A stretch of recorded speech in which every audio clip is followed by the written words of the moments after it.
बात लगभग 1983 की है। चंबा धरासू मोटर मार्ग निर्माण के अंतर्गत कलेठ गांव के पास रोड निर्माण का काम चल रहा था। इस काम का ठेका पुरानी टिहरी में प्रसिद्ध टूरिस्ट होटल के मालिक श्री दयाल सिंह जी का था। उन्होंने भी यह काम आगे ठेके पर नेपालियों को दे रखा था। नेपाली लोगों की औरतें भी साथ में काम करती थी। जब उन्हें मालूम हुआ कि यहाँ पर प्रसिद्ध प्रचादारी धन सिंह रथी देवता का मंदिर है, एक दिन नेपाली लोग मंदिर में आए, क्योंकि उनकी संस्कृति हमारे यहाँ से काफी मिलती जुलती है। बाकिनी महेंद्री देवी व श्री नुरुचु बाकी पर धन सिंह रथी देवता नौरा बाक बोलता था। उन्होंने भी देवता की शक्ति जानने के लिए थाल में अपना नौरा यानी कि कुछ चावल तथा ₹1.25 रुपया डाले। उस समय मंदिर में नुरुचु बाकी नौरा बोल रहा था।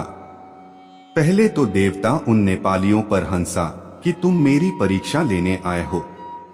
यह सुनकर सभी नेपाली लोग हैरान हो गए कि वास्तव में वे लोग इसी उद्देश्य से ही आए थे।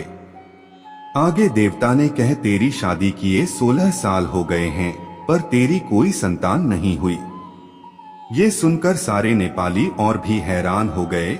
पहली बार मंदिर में आए हैं, जो बात देवता ने बोली वह सही थी।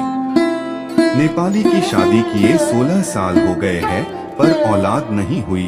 नेपाली ने नेपाल में इससे पहले कई देवी देवता की पूजा के साथ डॉक्टरों को भी दिखाया था, लेकिन कुछ फायदा नहीं हुआ। फिर देवता ने कहा, मैं तुम्हें वचन देता हूँ कि तेरी अगले साल संतान होगी, पर एक वचन देना होगा कि तुझे मेरी मंदिर में यात्रा देनी होगी। नेपाली ने तुरंत वचन दिया कि मेरी संतान होगी देवता महाराज जी, मैं तेरी यात्रा दूंगा। यात्रा का उस समय मतलब कि भेड़ की बलि से होता था। अब बलि प्रथा पर समिति द्वार प्रतिबंध है। कुछ समय बाद काम खत्म होने के बाद के अपने देश नेपाल चले गए, लेकिन 5 साल बाद एक दिन मंदिर में कुछ नेपाली जब यात्रा लेकर आए, क्षेत्र के सारे लोग हैरान रह गए। तब लोगों को पता चला कि यह यात्रा नेपाल से आई है, क्योंकि देवता के दिए वचन अनुसार नेपाली का एक पुत्र हुआ। इसीलिए देवता की यात्रा देने सपरिवार नेपाल से आए थे। मंदिर में उन्होंने देवता का मंडान व पूजा पाठ तथा यात्रा दी। कहते थे कि हमने नेपाल में भी धन सिंह रथी देवता का मंदिर बनाया, क्योंकि वे बार बार नेपाल से मंदिर में नहीं आ सकते थे। श्री रथी देवता की सच्चे मन से मांगी मन्नत पूरी होती हैं, इसलिए प्रतिदिन वर्ष हजारों की संख्या में भक्तजन श्री देवता के दर्शन करने आते हैं।